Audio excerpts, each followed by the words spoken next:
Last with your hosts, Jack, Matt, and Miles.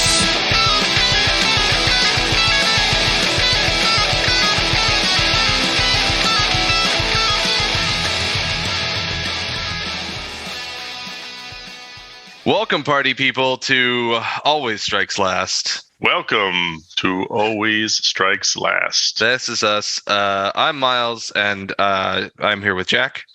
Matt is unfortunately stuck in combat with a Kron spine and could not be with us. Can't retreat, turns out, from those. Wanted him to come, join, but, when you always strikes last, you have to wait. Exactly. So just a little Miles and Jack episode for your earballs today. And we're going to talk about the hot off the presses news. Very exciting. I think we timed this just perfectly to talk about the new battle scroll for Age of Sigmar.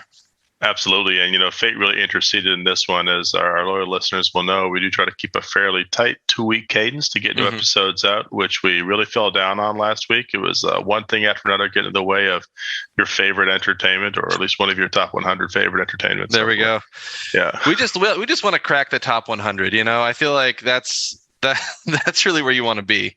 Yeah. If we can be like firmly sandwiched between some half-remembered book from your childhood and a thing you kind of liked once but can't remember the name of, we've made progress. Oh yeah, really nailing it. That's the Always Strikes Last guarantee. Yeah, we creep up there bit by bit. Always Strikes Last. We creep up there. But let's get right into it. We got the battle scroll, Galatian reinforcements, October 2022. And kicking off with a hot and spicy one is the nerf to the Purple Sun, which actually was last month. So this is just a reprint. This one already happened, and it definitely, I think entirely, right? Because it was still within 6 you had to be originally, so it wasn't like a longer range or anything like that. Yeah, and then they shrunk the range for getting hit for the mortal wounds or the insta kill range. That used to be 3 inches, which was it was really easy to tag like a couple different units because the Purple Sun is a pretty big base. No, I think that's fair. So really, that is a big delta. So I guess just to recap that for those of us who aren't looking at the scroll at the moment, used to be float this thing in there. If you're able to cast it, it's relatively high casting value. And all of a sudden, everyone's holding their breath because on a 1, if it was within an inch of something, it could just die. Yeah, it'll just be off the table, removed. No coming back from it, unless you're a Gargan, of course. Right. And, for everyone else, it would do its kind of useful, like, perma-rend bubble. If it tags you, it subtract 1 for your save rolls. Now it's still pretty good, but, as Miles said, rather than 3 inches to tag something to maybe just insta-kill it, it's 1 inch. Right, around 1 inch. And it's D6 plus 6 wounds, which is still pretty good. Yeah, if you have a wound characteristic of greater than 9, or I guess of 10 or more at this point. Exactly. So big things, can avoid the insta-death, stops the Feels Bads from a Nagash or an Archeon or a Kragnos just disappearing to this. But still, this one isn't the newest. This one, I think people had seen. Yeah. And but it's been a good change. And I think in the times, I felt it was, before this change came out, it was definitely feeling like an oops, all Purple Suns kind of meta. Yeah, the inclusion rate, I think they've even said in some of the articles when this is very high, but I'd heard that elsewhere too. And it was omnipresent. It was such a good include for its points. If you had a ghost of a chance of actually casting it, that you were seeing it everywhere. Yeah. Let's see, going through Grand Alliance Order, nothing changed here. I think Stormdrake Guard still have their nerf, or was it a buff? I don't remember, but nothing changed. Seraphon had their slight nerf to Coalesced, so that it's the -1 damage is only for Saurus, Kroxigor, and monsters. Still very strong. Living City, something about Living City. Grand Alliance Chaos. Here's a hot and spicy one. This would have been great if Matt was here to talk about Beasts of Chaos. They're one of those factions. If you look at that MetaWatch article that they put out, Beasts of Chaos was sneaking up there with quite a high win rate, according to Games Workshop data. I think they were like way high for a little bit there. So this is kind of interesting. I looked this up before the podcast because I didn't know what this meant when I read it. Changes the Primal Roar Monstrous Rampage from White Dwarf issue 473 to roll a dice on a 3-up, you get a Primordial Call Point.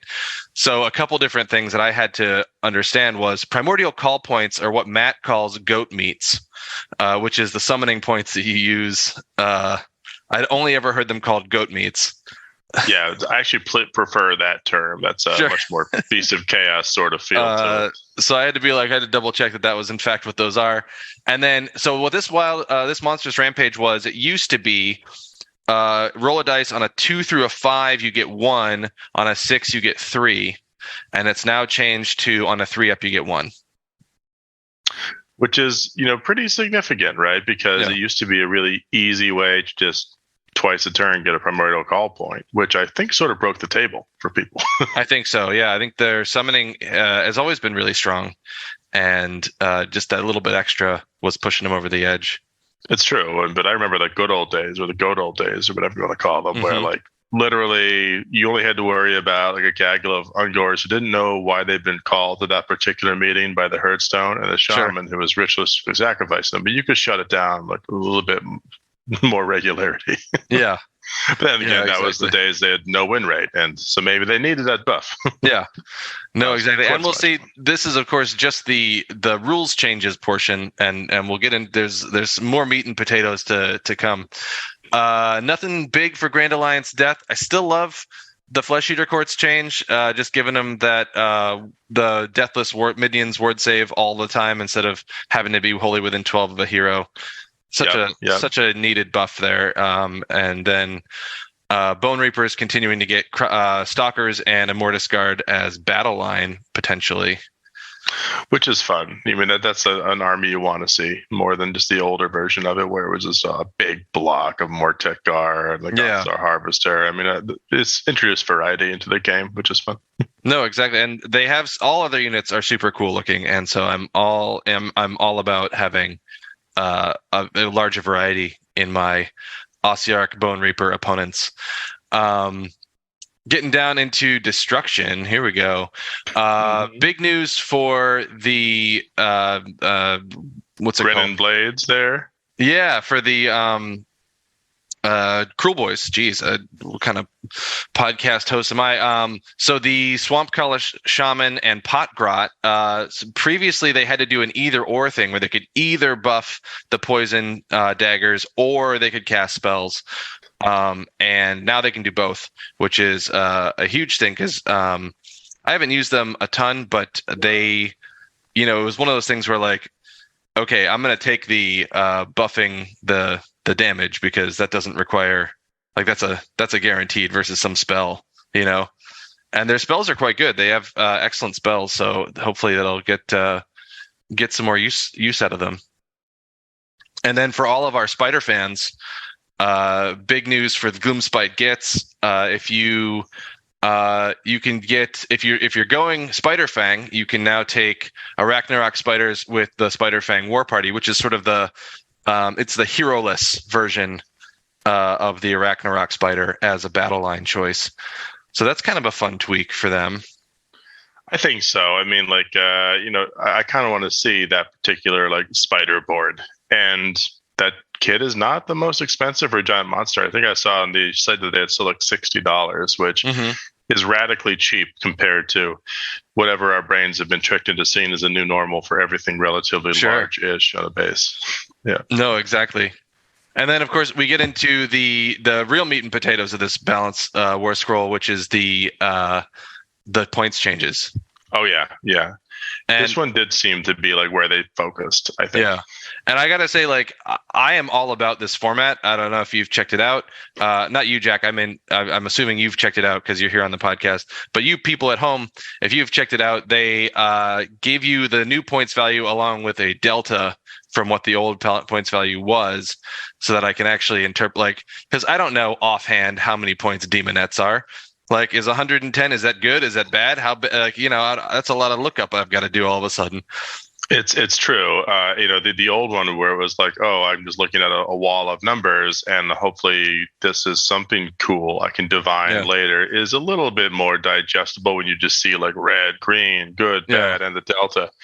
In terms of how much any of these really make a difference, I mean, that's going to be something that like the deep list thinking will have to divine. Sure.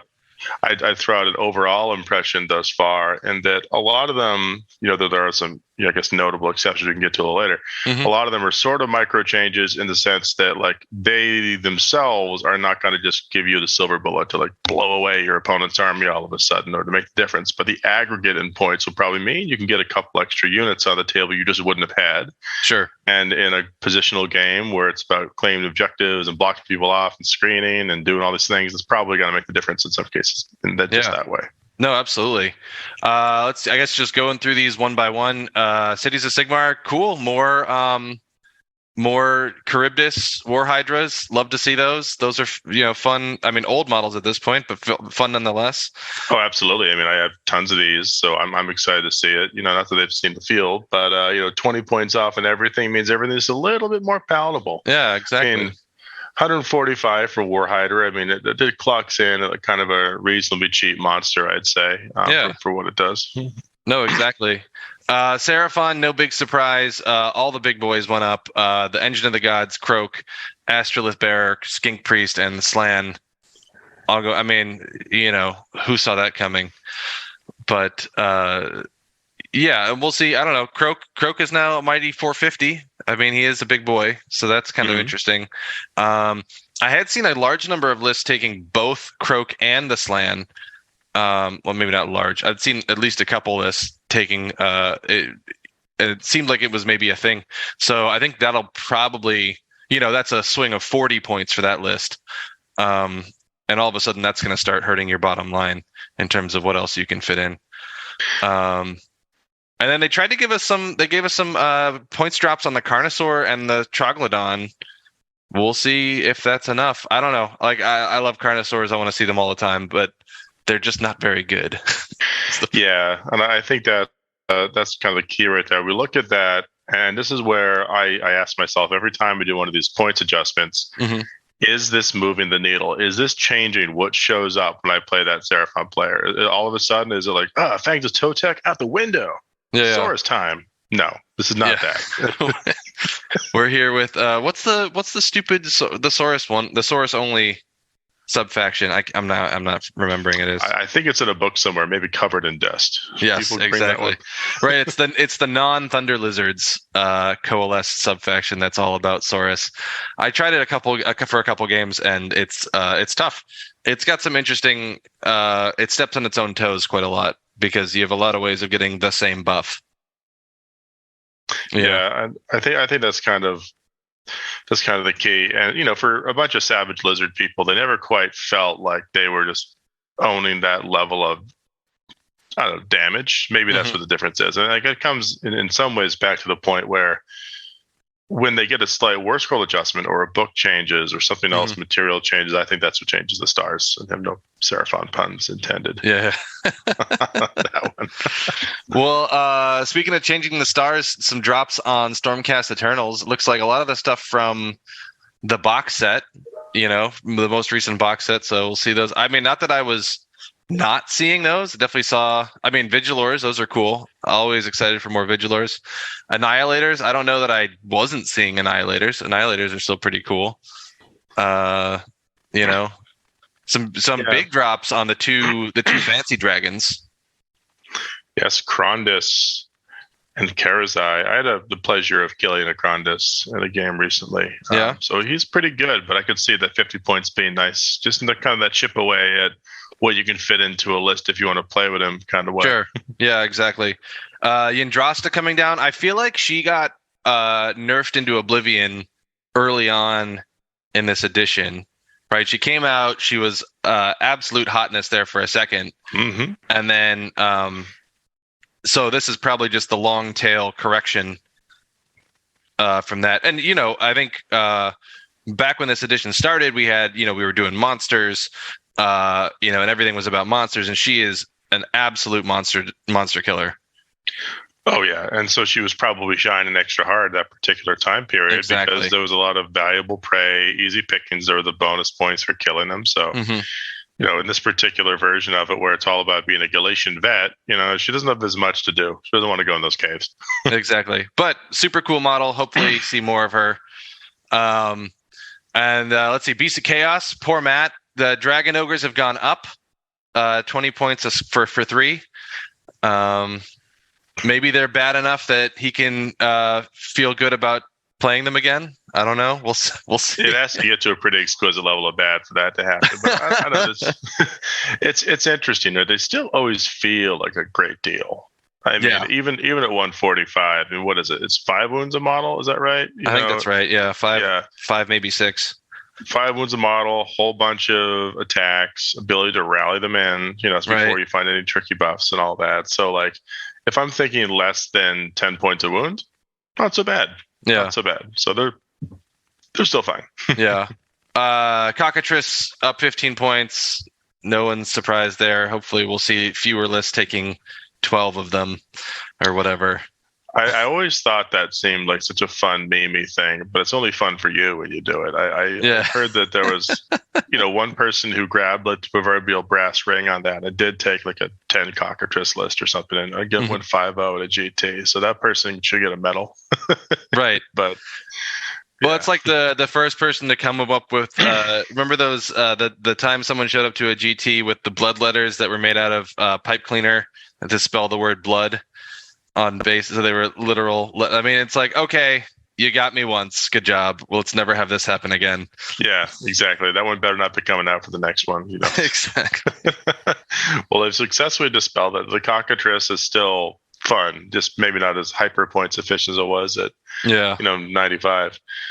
Heat Knights, they near and dear to my heart, of course. Yeah. They some nice buffs here. Some of them I think are more impactful than others. Like I like all of these units. Sure. Even the benighted Slangors. But it's 20 or 30 points in each of them. Glutos is probably the most significant because he's a fun, big monster kind of centerpiece model to play with. And I've had some success with him, but I'll say that he's not quite as tough and scary as like the other biggies. Sure. He's more of a utility piece. And so when you're scrabbling for points, 440 just feels better than like 470 does. I think for that stuff. The Demonettes is probably the most significant because they're a battle line and, they were 130 before, but they are 1 moon models, Yeah, no, that's rough. Be summoning them in. So if you want to take them now, you can actually get numbers and not feel as bad when something snipes them off or anything looks at them and they die. Yeah. I guess the last around these ones out, the Fiends and the Slangors. Fiends, it's good. Being 175, definitely better than 195. I still don't think it's quite enough. Like, I bring them sometimes just to have fun, but they're kind of a weird situational swingy unit that just dies too quickly for what they provide. Because, they want to go up and sting giant monsters to death and, use their barbed tails and get some violent attacks. And they do have a fairly cute -1 to hit if they're fighting something in combat. But they only have 4 wounds each, and they have a 5-up save, and there's no ward save on them. So, 175 is still hefty. Yeah, no, exactly. And do we think that Slangor Fiendbloods are going to be the new hotness at a crisp 110 points? We're just going to see fields of them. Oh, I'm pretty sure like the beast, Slan Beast Alliance coming out of the woods now, ululating cries for pleasure and some sort of meats or whatever Right. Matt would call them. No, I think they're still just a little bit too expensive, maybe by 60 points or something like that. Yeah. But they're, the problem with these is if you didn't make them absurdly cheap, like almost criminally cheap, such that you could MSU them around and not really care if they were kind of junky. Right. They're still over 10 points a wound because I think it's 3 wounds a model. So it's 9 wounds for 110 points. Right. And, for those of you who haven't encountered these in the battlefield, which Reed should be most every one of you, their biggest thing is that they have a kind of middling attack profile, a leader of slightly better attacks, just a couple extra. And then at the end of the combat, if they survive, each of them can kind of roll a dice and a 4-up. They'll do a mortal wound to you, if they're near a unit. That being said, can you really rely on that with like 5-up save, 3 wound models, and units of 3 that don't do that much damage in a charge? Yeah, the chance of them doing sticking around against fighting anything that's worthwhile to do a mortal wound to. I mean, it's always worthwhile to do a mortal wound, but like some mortal wounds are hit better targets than others. Exactly. I mean, maybe they do a change in the scroll and all of a sudden have a really cool niche viability, which is a bit more reliable. And I think that will happen eventually. And I'm looking forward to it because I do have 3 painted ones ready for their action at all times. Nice. But this is not the points change to change the meta for that. Fair enough. Moving on, pretty targeted Maggotkin of Nurgle nerf. I was thinking about this, thinking back to my most recent game against Nurgle in the GT a couple weeks ago, maybe last month at this point. Geez, time flies. And I think every single unit in that army is on this short list and got a points increase. Oh, yeah. Which is good because literally there are so many other units in the army which are really cool. Yeah. You know who skated by in this one, didn't have any points increases? Sloppity Biopiper. That's ready true. For action. Very good. Beast of Nurgle, still there, still very good, very strong. And this, I think, just the trick with this kind of list, right? So it's Lord of Afflictions, Blow-Up, Ogrots, and then the Pusgoa Blight Lords in 1s and 2s.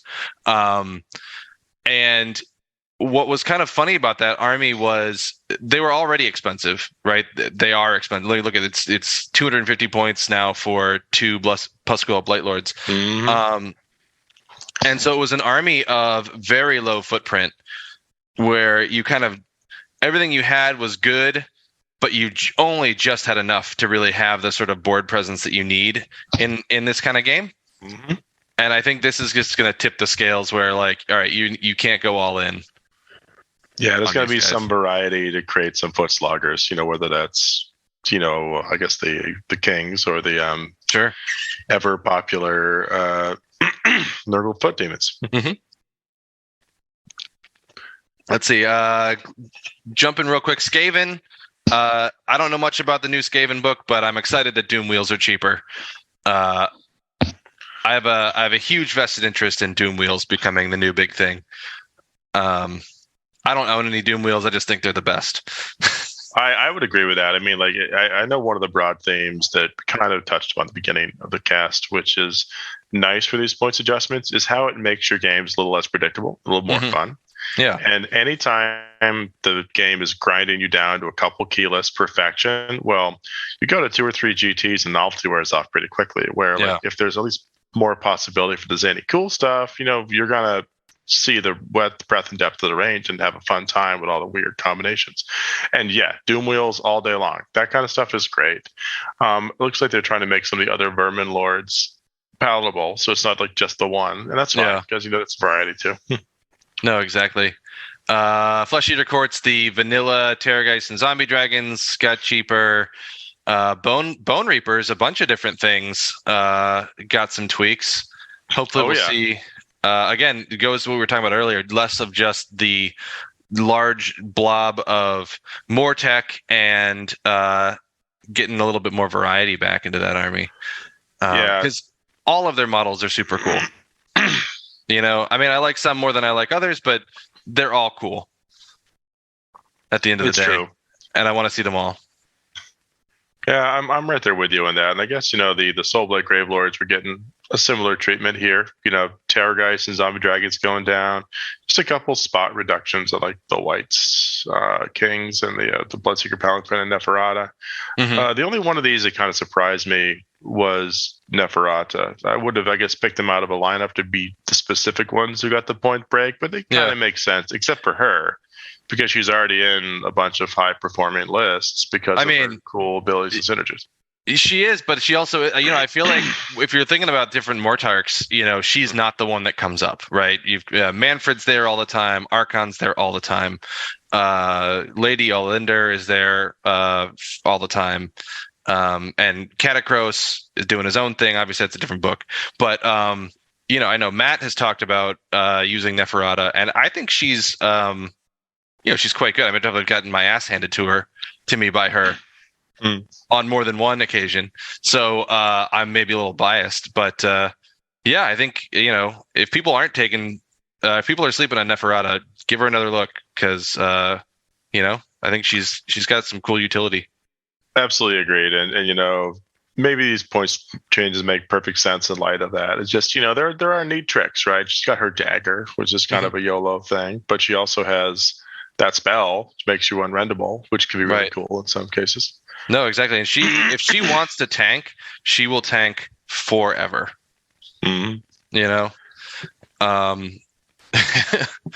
Moving on. Gloomspite Gitz, they could not go down in points enough, in my opinion. I think we just need basically free Gitz would be really the way to do it. I have to agree. It goes right back to the should we rework the Book of the Roar scroll? Yeah. There's someone in Games Workshop headquarters and he's like sweating bullets trying to figure out which button to press. Yeah. And one button is like the 5th Lumineth Realm Lords book, and the other one is like a Gitz book. It hammers that left hand button. Oh man. But these are good. I think this goes back. I agree with you, Jack, that I think what Gloomspite Gitz need is a new book because their combos just don't make sense anymore in the way that the game is played. And at this point, they're just not very good at the mission as much as they were. These point scroll, I'm sure point straps will help. They will absolutely help. But one of the things I was thinking about with this is that, back in my game designer days, when we do points adjustments and balance patches and stuff, I would get very excited about going in and changing the rules, and giving them functionally a new book or a big FAQ, kind of stuff we saw on the top. And I got a good lesson, I think, from more senior designers who've been there longer and seen this before. And it's like that should be your last resort. Because you don't want to pull the rug out from under people in a good way or a bad way, right? You don't, right? You want to make the things that they have, right? This is a game, especially where we spend a lot of time making models that take forever to build, to acquire and build and paint. And so to have their abilities change out from under you semi-randomly is, whether it's a buff or a debuff, is a bad time. I think that's a really appreciable point, right? Because you don't want to feel like your investment in an idea or a cool thing is too volatile, right? Because then it's actually maybe economically selfish from the game company's perspective. It makes you less likely to purchase it. But from the player's perspective, and all of us who love games, it makes it less fun. Because then you don't get to do the thing you wanted to do, right? Right. If I put together 180 zombies and then they changed them radically so they weren't fun anymore, I'd be really annoyed. Yeah, exactly. And so, do I think this is a Band-Aid for Gloomspite Gitz? Absolutely. I think this is a Band-Aid. Hopefully it's a good Band-Aid. Well, one thing which I will call out for this Band-Aid that does seem fun, and maybe is something that Matt can do because he likes to make armies like this, is, man, Skater Strand or Ragnarok's real cheap right now at 160. And the Shaman went down too. And, if their battle line, doesn't put them in the Behemoth slot, does it? So I think they lose it. So that's kind of interesting. So you could be taking quite a few big ass spiders. Spiders for days. Our friend Wes might be enjoying that concept as well. Right? Yeah, exactly. And we'll see. I mean, I think unfortunately the spider riders and stuff like that, they just need more oomph, and so having more of them is not necessarily the thing that they really needed, but having more of them isn't going to hurt in any way, shape, or form. That's true. I mean, at the very least, they're so cheap now that 90 points for 5, which is 10 wounds. They're in the good ratio there. Yeah.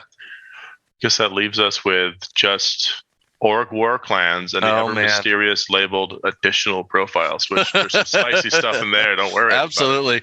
Orc War Clans. Let's see. Cruel Boys went down, and what's it called? Bone Splitters went up, right? So and Iron Jaws remain the perfection that they, of course, are. No additional notes from GW. Yeah. I mean, it's that never change. They're basically the fixed point around which the book moves. Yeah. Well, and I was thinking about it. So I watched the video that Games Workshop had put out with the Meta Watch, and I actually want to say I really like that format that they have, and I really like listening to their new lead designer. I can't remember his name. Matt, if you're listening, just sort of cut me right there and like put the name in, just patch it in. We'll loop the line later. But I find it really interesting to hear his take on these things and how he's approaching, thinking about the game balance in a very sort of measured and predictable way. I think it's really healthy for the game. It's really refreshing, especially coming from Games Workshop, to hear like a sort of to hear them talk about the game in the way that we have come to expect game makers to talk about like esports. It makes you feel like the respect is there, their head's in the right place, and so that was a really interesting video. If you haven't watched it, or if you were sleeping on it, definitely go give it a. I'll be watching it again, and I had some thoughts on it actually, which I think is sort of an interesting side note, and that I agree with you that I love the direction they're going with it, and I want them to keep doing it. And I want them to keep this level of analysis and this approach to where the meta is and how to balance things. I only have one small kind of I don't know if it's a thing which sticks in my craw or kind of makes me just kind of like say, but really about the whole situation, and that is that this whole format that they're doing is almost a direct transcription of something that another podcast has been doing pretty regularly for a little while there. And I'll give some credits too. The Honest Wargamer has been doing like stat centers, sports style treatments of this, literally weekly analysis.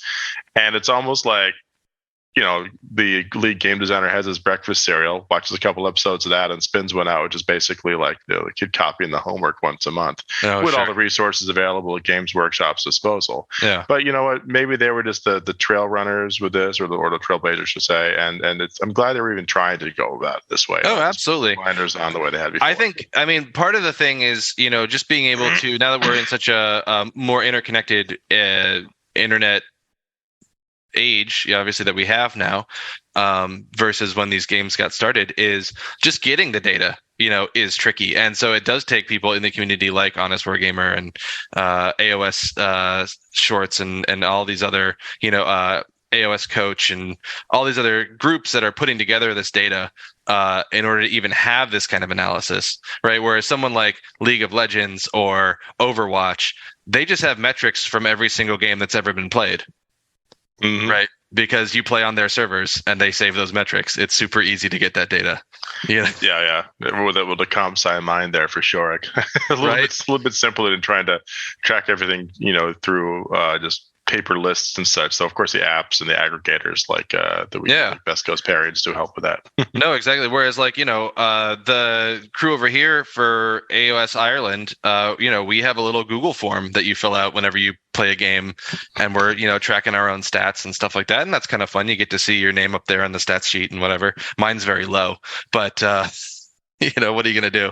I like that. I want us to do that here. That's fun. Yeah.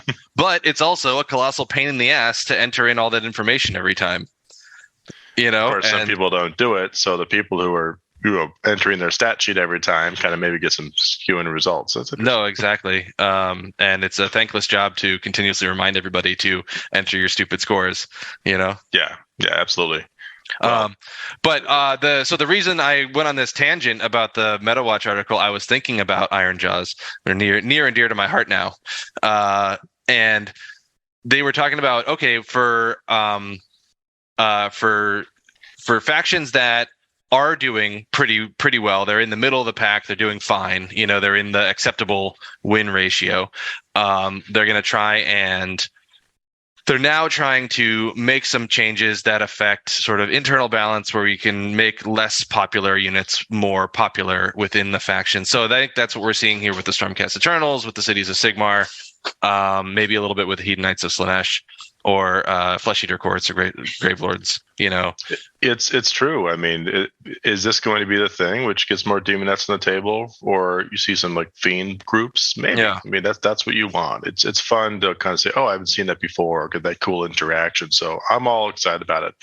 But Miles, we did not yet touch the Holy Grail of the changes. Oh my gosh, yes, the biggest one, which is the Kronspine Incarnated Gur has gone up a whopping 80 points. It's a big deal. It is. Now, as some of our regular listeners may know, we've been sort of teasing out this big discussion on the Kronspine and its presence in the tournament, and was it healthy or unhealthy, as a whole episode topic, which this is sort of like landed right in the middle of, so maybe that isn't quite as necessary anymore. Right. But I do think it deserves a little bit of time just to talk about that, plus, okay, 80-point change. Is it enough, given what it functionally does on the battlefield? Is it still, for its battlefield function, a no-brainer, and are we still going to see it really omnipresent? I'm going to say yes. I don't think this changes it at all. Fair enough. I think 80 points is nothing. Do I want 10 wounds? Yeah, but do I want the ability to lock something in combat without fail for 2 rounds at least? Sure. Do I want something which can assassinate a couple different items, or, kind of run around, potentially be immortal with janky kind of endless spell eating hijinks? Yeah, I do. There's nothing that replicates that. It isn't Marathi. No, so sure. It could be 600 points, still, maybe getting the high there, but it's still utility which people will want. Well, I think so. I think for the armies that were using it as a crutch, the armies that are like, let's talk about Gloomspite Gits or Bone Reapers maybe, or Flesh Eater Courts, right? Armies that are sort of on the lower end of the tier, and maybe that have clearly gotten buffs recently. If you were taking it for those armies, I think you're still taking it, right? The 80 points is not going to deter you. It's still very Absolutely. good. If you were on the fence about it, right? Like, if I'm playing Ironjawz, would I benefit from a Kronspine? Sure. It is now more expensive than a Maw Crusher. Whereas it was cheaper than a Maw Crusher. And I think I would rather have a Maw Crusher, but it was an interesting point, and I was on the fence about it. And now I'm really not as much on the fence. I'm like, yeah, I'll just take a Maw Crusher, And I think that's a good point. And maybe this pushes it just a little bit out of reach, or maybe in some cases you can't take it and fit in all the stuff that you need to get. Just the way we're talking about, like sort of with the Maggot Kin, how there was a very thin margin of points change they could tolerate and keep the same sort of list. Yeah. But let's do a little thought experiment, because there's one other thing which occurred to me around this, which might keep things more or less the same. What would you say would be a top army that was really relying on this Kronspine? Kronspine was always coming. Sure. I think, the biggest abusers are probably Daughters of Cain and maybe the new Tzeentch. Okay. So I guess my point will still be stillborn in this particular one, because they're not on these points adjustments. But for those who were on these points adjustments, I guess what I was going to say is, if you got a break in some places, that doesn't hurt as much to still want the Kronspine. No, sure, exactly. And I think if you were getting a points decrease in this update, you're one of the armies that should be considering, you were clearly someone who needed help, and you couldn't be considering taking the Incarnated Gur because it's very good and everybody has access to it. It's true, and I guess time will tell. But I wonder if it'll kind of recreate the same crutch, because it's even better crutch now in some ways. I'll use a random example. I was gonna say, for like Daughters of Cain, the trick was you run it up with Marathi, and then you have 3 unkillable models that can just sit in the middle of the board, and there's nothing you can do about it, right? Meanwhile, you're being peppered with bow snakes, mortal wounds coming from every which way, and it's just really hard to deal with. And I think at this point, it does really, I don't know if it completely shuts that down, but like now you have to take fewer bow snakes, right? So the combo just doesn't, like, the initial combo still works just as good, where you have Marathi, both halves of Marathi and the Kronspine up in the middle of the board. You have really good board control, but your ability to then shoot from afar with no repercussions is now diminished because you have fewer bow snakes. I think that's exactly the trade-off that they were probably envisioning, and I'm right there with you. I guess the ones that I would sort of like say, well, okay, well, no, how much does this really change the Stars? Is, I'll go back to my home turf and pick on the Heat Knights for a second. I mean, not that they were crushing it in the meta, clearly they were not, given the fact that they got the points break, so they were down at the bottom of the rankings. But if you were taking what would be like a pretty good, like let's use the Carnot for what it's good at to make my list more viable list, like something like a lot of Bliss Barbs and, a Kron Spine to tank things. You could shoot and get depravity and do your thing. Right. Plus some other stuff. Well, let's say you also want a Purple Sun in there at some point, and that was your meta list. Well, you're probably taking Glutos because he's one of the only casters in the whole book which has access to easy buffs. Okay. So you want to pair him with the Kron Spine. Now he's a +2 caster. Maybe get that Purple Sun up more easily, following where I'm going with this. Yep. Well, now he went down by 30 points. So if all things are equal, really, you just got a 50-point increase in your Kron Spine, not a 30. Sorry, not 80. And that sort of thing could come up in a couple different configurations, which maybe aren't like the top of the meta popular, but will keep the Kron Spine popular. Right. No, and that's what I think. I mean, I think the goal is to, what's interesting about both of the two sort of big abusers of the Kron Spine is that they are both armies that really hurt for points. Like Tzeentch, everything in that Tzeentch book is expensive.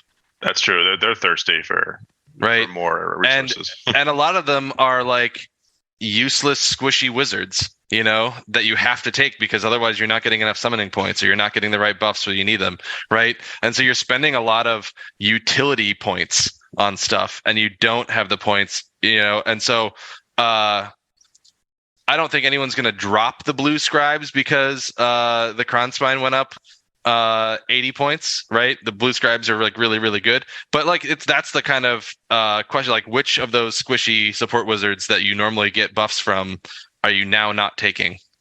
Exactly. Did you go from 6 to 5, and is that going to make the difference in both your summoning points and other stuff? I totally agree. Yeah. Well, it's going to be interesting to see how this all shakes out. I mean, of course, they adjusted some of the endless spells. Nothing too surprising there. Cogs goes up. Cogs were always good. I'm not, just the Soul Seeker. That's a fun one. I've seen him be abused pretty recently, so that was kind of interesting. I had an opponent have Drycha cast the Soul Seeker, so he's the little boatman who ferries the wizard along. And the really nasty thing about him, so he, you cast him, and then when he goes to move, he can move 18 inches, and then you can get out on the other side. So you get 18 inches plus kind of, 3 to 4 inches additional. And then the wizard orientation, right. And then the wizard can still move. Which, if it's a squishy wizard, I think you take a mortal wound or whatever, but like it's fine, if it's like a squishy little battle mage, like who cares? Woo, good job. But this is Drycha, right? This is a strong wizard. You could do this with Archeon or somebody like, maybe not Archeon's a wizard, right? Yeah. And anyway, I think with the base is not too big, right? Isn't there some restriction on that? Yeah. So now Drycha, I don't know how far she moves naturally. Let's say it's 12 inches. For the I could look it up. Maybe maybe I should be more prepared for this podcast. But all of a sudden she's moved 12 plus our like 4 to 6 ish wiggle room plus another 18, and can still charge and can still shoot. It's a gross amount of mobility, and so that's kind of interesting that one he wasn't the only person to come up with that combo. Clearly. Oh, absolutely. It made it to the stats, so it's kind of interesting. It's got to be a nice little series of shifts here. It hasn't a sea change, but it's a nice adjustment. Yeah, exactly. And I think that's what we were hoping. The fact of the matter is the game's relatively good. The game is great. The meta is relatively good. That's true. I mean, we do have a podcast about this game, so the game is sacrosanct. But yes, it is in a good place. Well, this has been a pretty good run through it. Of course, next time we all get together, we're going to have Matt with us. Our duo will become a trio once more, straddling so many time zones and places. And I think that at that point, we might get a couple additional hot takes from him, and hopefully some wild new ideas for the thing he's painting up based upon these changes. If I know him well. No, that'll be great. So we'll leave it there for today. Thanks for joining us. If you don't strike last, you strike last. Strike sometime, but you should strike last. You should. Yeah, exactly. There we go. I heard once that patience is a virtue. It remains so. There we go. So always strike last. Always.